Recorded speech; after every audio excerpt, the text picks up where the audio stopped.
How's it going, everybody? Welcome back to the channel. So you're riding along and you hear this.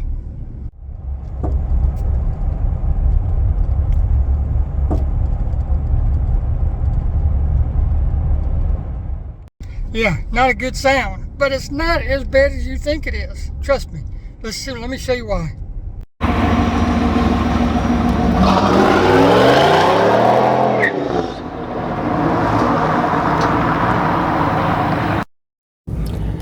Yeah, that's not a very pleasant sound to hear, is it?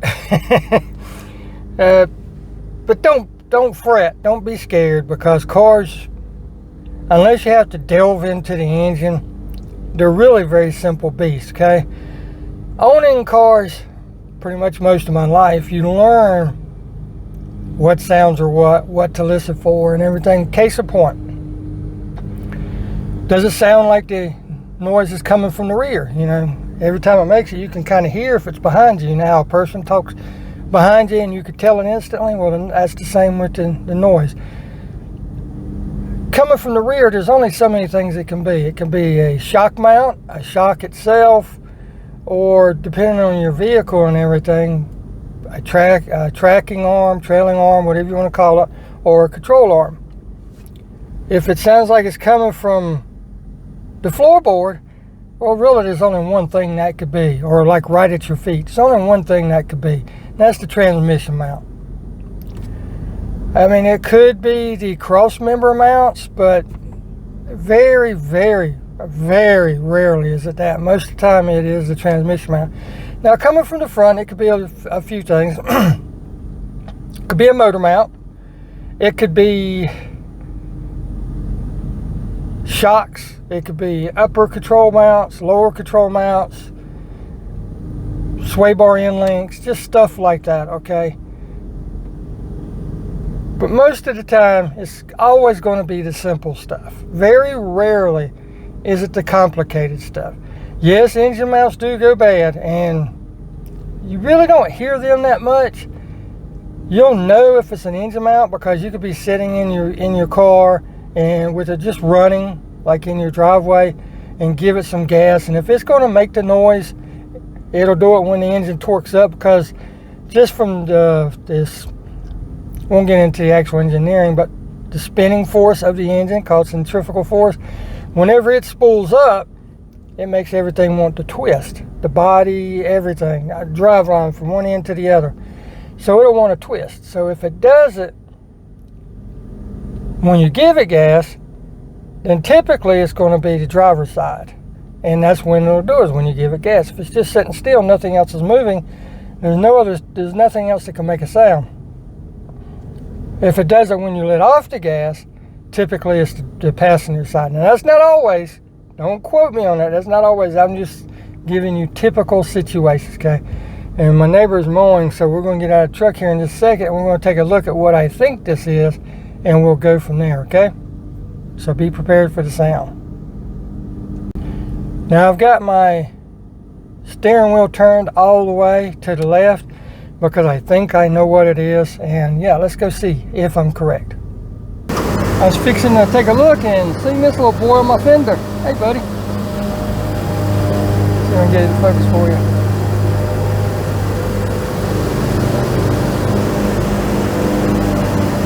But anyhow, I got the wheel turned all the way, like I was saying. You come down here and look.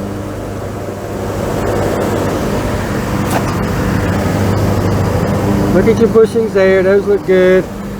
Your shock mounts look good. Stuff like that.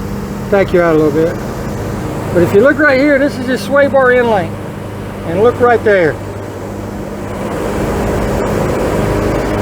That is supposed, there's not supposed to be a light coming through there. That's not supposed to move at all. Look at that moving. That's where the noise is coming from. Alright. Now, there's some things you're going to need, of course, to do this job. It is not ultra complicated, but it can be done. I'm going to do it to show you that it can be done. I'm almost 60 years old. I'm going to use basic hand tools and everything to show you that it can be done, okay? But before we go in over that, this is what it looks like when it's new, okay?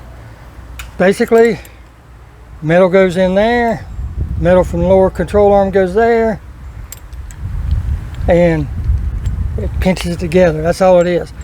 Now there is no up or down, but common sense says put it the way you take it out.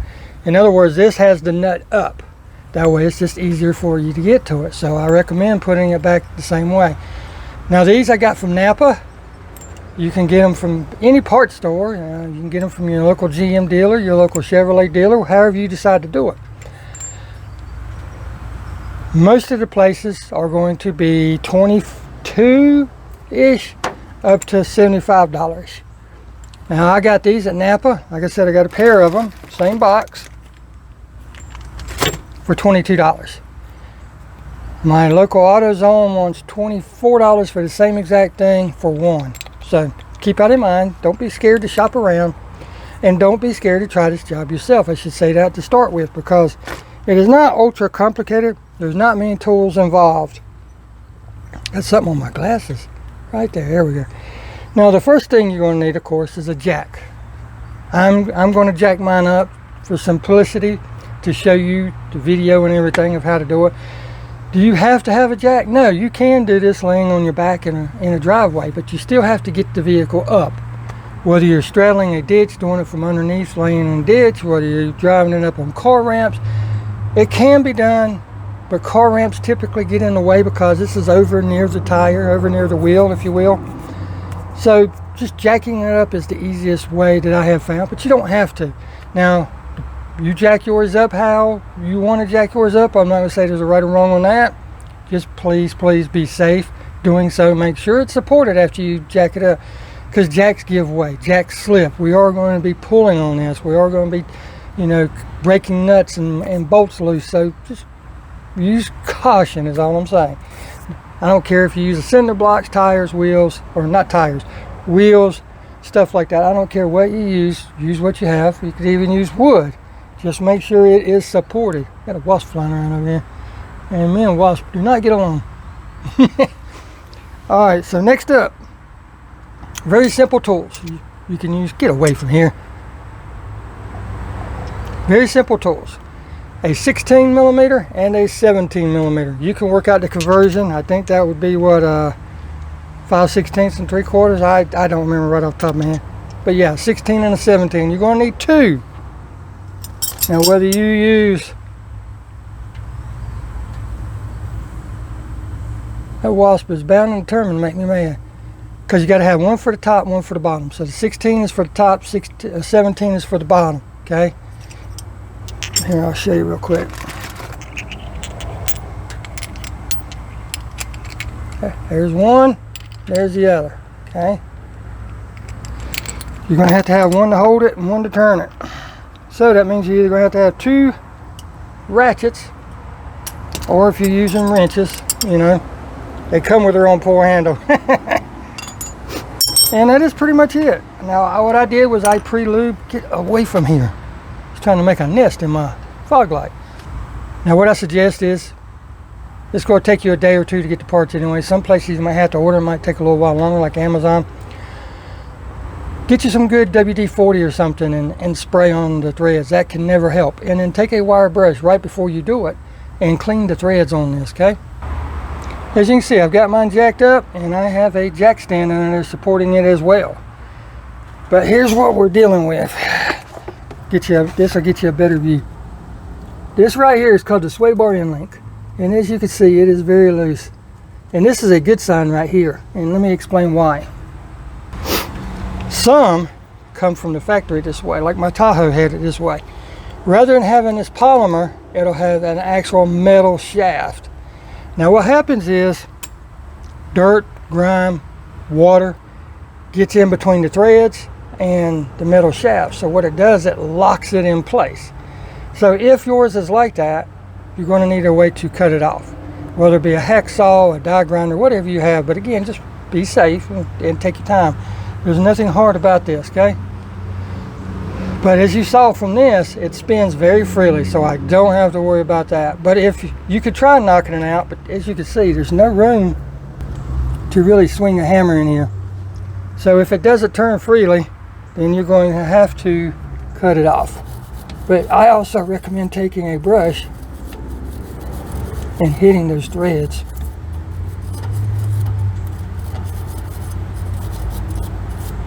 And that gets all that dirt and stuff off. And it will allow that nut to turn so much easier. Alright, let's try breaking this bad boy loose. Like I said, it's 16 for the top, and you can see the whole thing turns very easily. So, let me get the 17 for the bottom.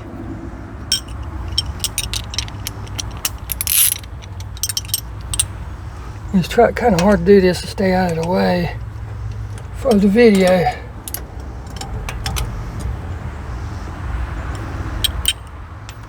So on the factory one is a 16 on the bottom.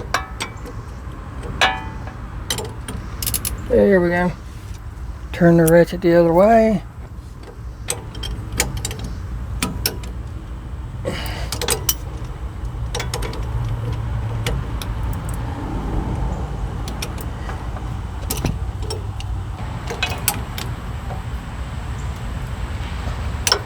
Oh yeah, there we go.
Now if you've never done this before, as you take this apart, lay the parts out as they come off so that you can put the new parts back on in the same order. So you can see you've got the nut with the cap, the top bushing, and then it's going to be the same on the bottom. Look at that bolt just slide through there. And then the middle piece. Just lay them over to the side, same way they came off. Now I've done this a time or two, so no big deal.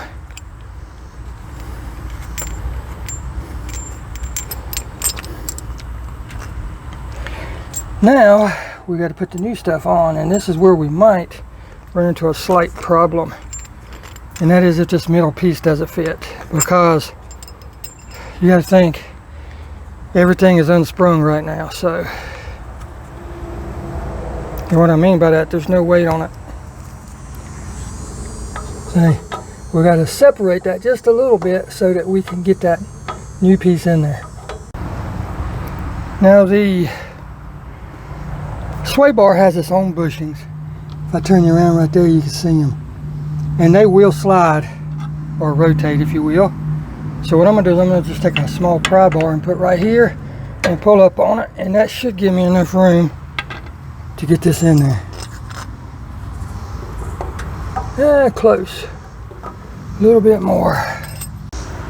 Now that you've got that side taken off, I recommend going and doing the other side, because the sway bar has some give to it in its bushings. You know, once you get the end loose, it will rotate some, but it only and this is a very thick, stiff sway bar, as you can see. So the only way for me to get more rotation is to go ahead and take the other side out, and that gives me, that'll allow it to basically rotate over 90 degrees if I want it to. So I'm going to go ahead and take that side loose, and then I'll show you how to put these back in. All right, I got the other side off. Now let's see what happens here. Look at that, plenty of room all day long. Now we just simply insert the bolt with that in there. And then we'll lower it just enough to start the other side. Because if we go too far, we'll run into the same problem on the other side. Trying to get it all in there.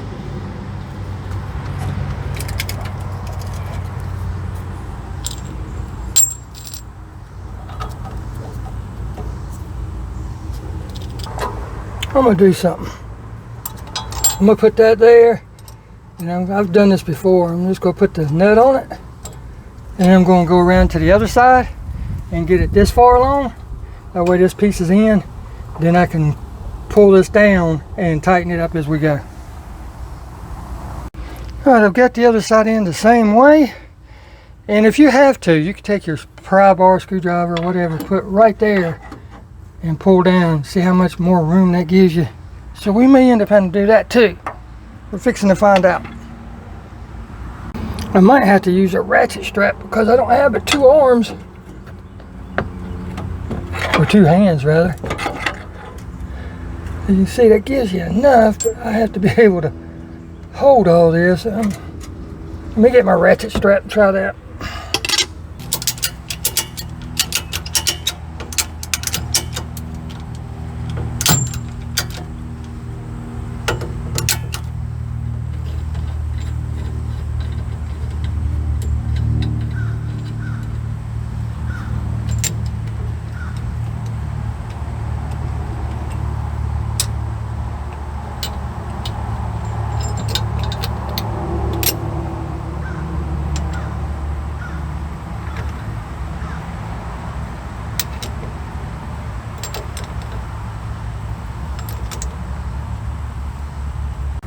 Alright, so what I did, I don't have somebody here right now that can help me.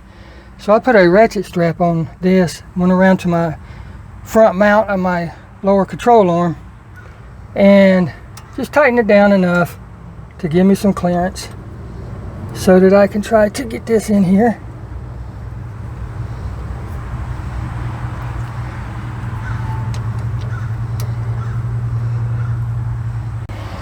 And what happened was, when I did that, it kind of pulled this and made my bolt go a little bit off line. So what I just did, I put my pry bar right there and gently pulled it, see, just like that. And that gave me enough room to start my bolt. Now I'm just going to lightly turn it to make sure it's not cross-threaded. And once I make sure of that, I can check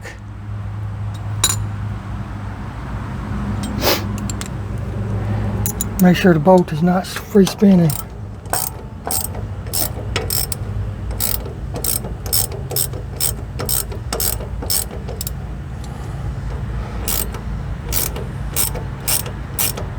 There we go.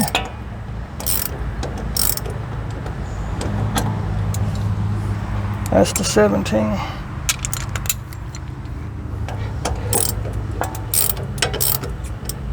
And I gotta reverse it.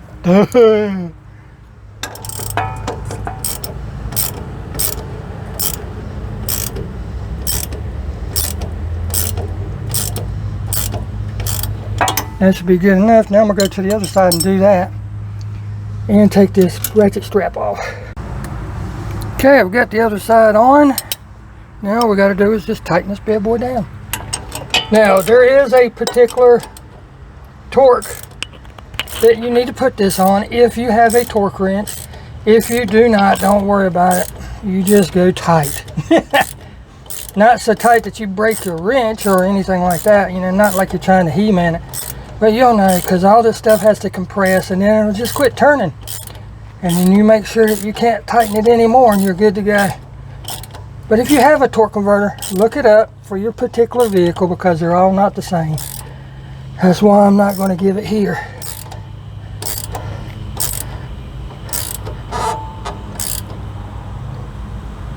But that's tight there. Now I'm going to give it a little bit more. And that's good. That's all there is to it. You can see that compressed went into the hole. And that did the same. Everything's lined up. Everything's good to go. So now all I gotta do is put my wheels back on and we are done. Our wheel back on. Give you a little bit of close-up how it should look once it's in. As you can see, that is compressed. That's going into the hole. That's going into the hole. And the bottom one is starting to compress. Now I suggest driving this for about a week, and then you don't have to jack it up. You can get on, if your vehicle permits you, you can crawl under it and just double check everything, make sure it's tight. Because you know how rubber and polymer is, it will give some over time. So just, you know, stuff settles. That's like tires and wheels. Even though you get them put on at the shop, you should always go back. Even if you take it to the shop, they'll do it for free and have them recheck the torque. Oh, I tell you what, 90 degrees working on a car like this can wear you out. But that's all there is to it. Now, depending on your model, like I said, you're only going to need 2 wrenches or 2 sockets, a 15 and a 16 or a 15 and a 17. I ended up having a 15, 16, and 17 because on the old bolt, the bottom was 17, the top was 15. On the new ones, the top was 15 and the bottom was 16. So, and a jack and something to pull that together. Now, the second time the wife was here, you can see her walking up behind me, and we got it that way. But with that stated, a jack or some way to raise your vehicle up or you to get under it, somebody to help you put the nuts on, because you gotta, with everything being new and uncompressed, you gotta pry it down just ever so slightly. The other person can take the nut, put it on top, start it, and once they get it started real good, take the pressure off, tighten it all the way down, and you're good to go. That's really all you need. I mean, it's that simple. If I can do it with basic hand tools in my yard, you can do it too. So with that stated, I'm gonna get out here, go right around the block, make sure everything is good, and then I'm gonna come back and double check and make sure everything's still tight. And that's gonna be it. So get out there and enjoy those cars. When you pay for them, get out there and enjoy them.